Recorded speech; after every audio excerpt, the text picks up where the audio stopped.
of enterprise, ingenuity, impudence, and resource in certain individuals, it proves to my mind the wide prevalence of that form of mental degradation which is called gullibility. Joseph Conrad. "What do you think of that?" said Roger. "You'll find it in the story called The Anarchist." "I think less than nothing of it," said Aubrey. "As your friend Don Marquis observed the other evening, an idea isn't always to be blamed for the people who believe in it. Mr. Conrad has been reading some quack ads, that's all. Because there are fake ads, that doesn't condemn the principle of publicity. But look here, what I really came round to see you for is to show you this. It was in the Times this morning." He pulled out of his pocket a clipping of the Lost insertion to which Roger's attention had already been drawn. "Yes, I've just seen it," said Roger. "I missed the book from my shelves, and I believe someone must have stolen it." "Well, now, I want to tell you something," said Aubrey. "Tonight I had dinner at the Octagon with Mr. Chapman." "Is that so?" said Roger. "You know his daughter's here now." "So he told me. It's rather interesting how it all works out. You see, after you told me the other day that Miss Chapman was coming to work for you, that gave me an idea. I knew her father would be specially interested in Brooklyn on that account, and it suggested to me an idea for a window display campaign here in Brooklyn for the Dainty Bits products. You know we handle all his sales promotion campaigns. Of course, I didn't let on that I knew about his daughter coming over here, but he told me about it himself in the course of our talk. Well, here's what I'm getting at. We had dinner in the Czecho-Slovak Grill up on the 14th floor, and going up in the elevator I saw a man in a chef's uniform carrying a book. I looked over his shoulder to see what it was. I thought of course it would be a cookbook. It was a copy of Oliver Cromwell. "So he found it again, eh? I must go and have a talk with that chap. If he's a Carlyle fan, I'd like to know him." "Wait a minute. I had just seen the Lost ad in the paper this morning, because I always look over that column. Often it gives me ideas for advertising stunts. If you keep your eye on the things people are anxious to get back, you know what they really prize. And if you know what they prize, you can get a line on what goods ought to be advertised more extensively. This was the first time I had ever noticed a Lost ad for a book, so I thought to myself, the book business is coming up. Well, when I saw the chef with the book in his hand, I said to him jokingly, 'I see you found it again.' He was a foreign-looking fellow with a big beard, which is unusual for a chef, because I suppose it's likely to get in the soup. He looked at me as though I'd run a carving knife into him, almost scared me the way he looked. 'Yes, yes,' he said, and shoved the book out of sight under his arm. He seemed half angry and half frightened, so I thought maybe he had no right to be riding in the passenger elevator and was scared someone would report him to the manager. Just as we were getting to the 14th floor, I said to him in a whisper, 'It's all right, old chap. I'm not going to report you.' I give you my word, he looked more scared than before. He went quite white. I got off at the 14th, and he followed me out.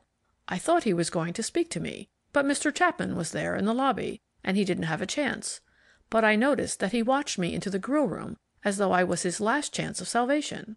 "I guess the poor devil was scared you'd report him to the police for stealing the book," said Roger. "Never mind, let him have it." "Did he steal it?" "I haven't a notion, but somebody did, because it disappeared from here." "Well, now, wait a minute. Here's the queer part of it. I didn't think anything more about it, except that it was a funny coincidence my seeing him after having noticed that ad in the paper. I had a long talk with Mr. Chapman, and we discussed some plans for a prune and Saratoga chip campaign, and I showed him some suggested copy I had prepared. Then he told me about his daughter, and I let on that I knew you. I left the Octagon about 8 o'clock, and I thought I'd run over here on the subway just to show you the Lost notice and give you this tobacco. And when I got off the subway at Atlantic Avenue, who should I see but friend Chef again. He got off the same train I did. He had on civilian clothes then, of course, and when he was out of his white uniform and pancake hat, I recognized him right off. Who do you suppose it was?" "Can't imagine," said Roger, highly interested by this time. "Why, the professor-looking guy who came in to ask for the book the first night I was here." "Humph!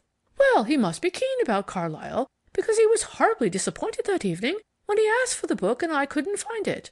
I remember how he insisted that I must have it, and I hunted all through the history shelves to make sure it hadn't got misplaced. He said that some friend of his had seen it here, and he had come right round to buy it. I told him he could certainly get a copy at the public library, and he said that wouldn't do at all." "Well, I think he's nuts," said Aubrey, "because I'm damn sure he followed me down the street after I left the subway. I stopped in at the drugstore on the corner to get some matches, and when I came out, there he was underneath the lamppost."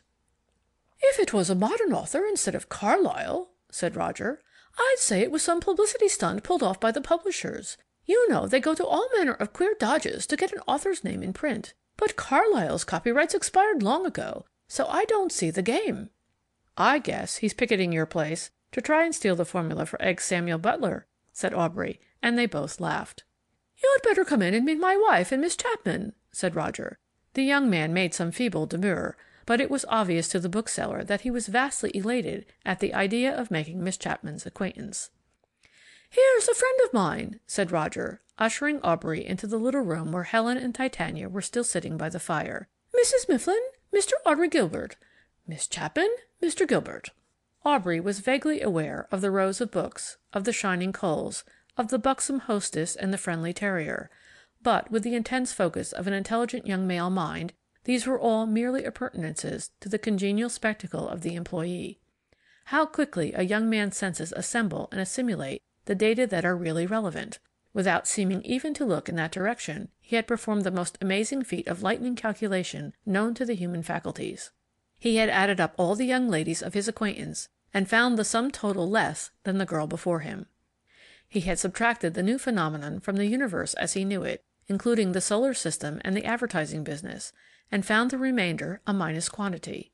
He had multiplied the contents of his intellect by a factor he had no reason to assume constant, and was startled at what teachers call, I believe, the product. And he had divided what was in the left-hand armchair into his own career, and found no room for a quotient. All of which transpired in the length of time necessary for Roger to push forward another chair. With the politeness desirable in a well-bred youth, Aubrey's first instinct was to make himself square with the hostess. Resolutely he occluded blue eyes, silk shirtwaist, and admirable chin from his mental vision. "It's awfully good of you to let me come in," he said to Mrs. Mifflin. "I was here the other evening, and Mr. Mifflin insisted on my staying to supper with him." "I'm very glad to see you," said Helen. "Roger told me about you. I hope he didn't poison you with any of his outlandish dishes. Wait until he tries you with brandied peaches a la Harold B. Wright." Aubrey uttered some genial reassurance, still making the supreme sacrifice of keeping his eyes away from where, he felt, they belonged. "Mr. Gilbert has just had a queer experience," said Roger. "Tell them about it." In the most reckless way, Aubrey permitted himself to be impaled upon a direct and interested flash of blue lightning. "I was having dinner with your father at the Octagon." The high-tension voltage of that bright blue current felt like Om, sweet Om, but Aubrey dared not risk too much of it at once. Fearing to blow out a fuse, he turned in panic to Mrs. Mifflin. "You see," he explained, "I write a good deal of Mr. Chapman's advertising for him. We had an appointment to discuss some business matters. We're planning a big barrage on prunes." "Dad works much too hard, don't you think?" said Titania. Aubrey welcomed this as a pleasant avenue of discussion leading into the parkland of Miss Chapman's family affairs, but Roger insisted on his telling the story of the chef and the copy of Cromwell. "And he followed you here?" exclaimed Titania. "What fun! I had no idea the book business was so exciting." "Better lock the door tonight, Roger," said Mrs. Mifflin, "or he may walk off with a set of the Encyclopaedia Britannica."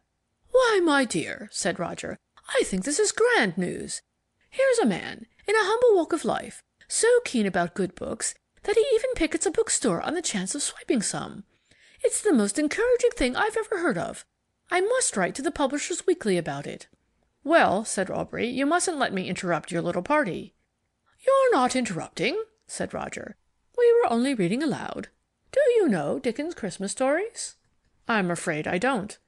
"Suppose we go on reading, shall we?" "Please do." "Yes, do go on," said Titania. "Mr. Mifflin was just reading about a most adorable head waiter in a London chop-house." Aubrey begged permission to light his pipe, and Roger picked up the book. "But before we read the items of the coffee-room bill," he said, "I think it only right that we should have a little refreshment. This passage should never be read without something to accompany it. My dear, what do you say to a glass of sherry all round?"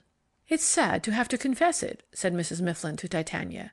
"Mr. Mifflin can never read Dickens without having something to drink. I think the sale of Dickens will fall off terribly when Prohibition comes in." "I once took the trouble to compile a list of the amount of liquor drunk in Dickens' works," said Roger, "and I assure you the total was astounding.